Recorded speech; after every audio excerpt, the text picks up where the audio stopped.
Co-President of the Europe of Freedom and Democracy, Nigel Farage. The floor is yours.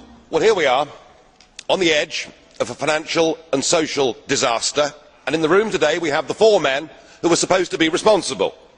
And yet we've listened to the dullest, most technocratic speeches I've ever heard. You are all in denial. By any objective measure, the euro is a failure. And who is actually responsible? And who's in charge out of you lot? Well, of course, the answer is none of you, because none of you have been elected. None of you actually have any democratic legitimacy for the roles that you currently hold within this crisis. And into this vacuum, albeit reluctantly, has stepped Angela Merkel. And we are now living in a German-dominated Europe. Something that the European project was actually supposed to stop. Something that those that went before us actually paid a heavy price in blood to prevent.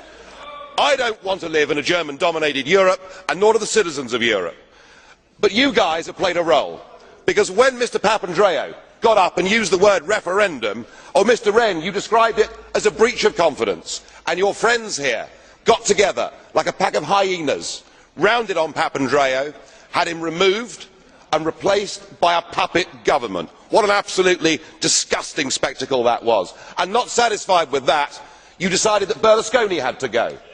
So he was removed and replaced by Mr Monti, a former European Commissioner, a fellow architect of this euro disaster, and a man who wasn't even a member of the Parliament. It's getting like an Agatha Christie novel, where we're trying to sort of work out who's the next person that's going to be bumped off. The difference is we know who the villains are. You should all be held accountable for what you've done. You should all be fired.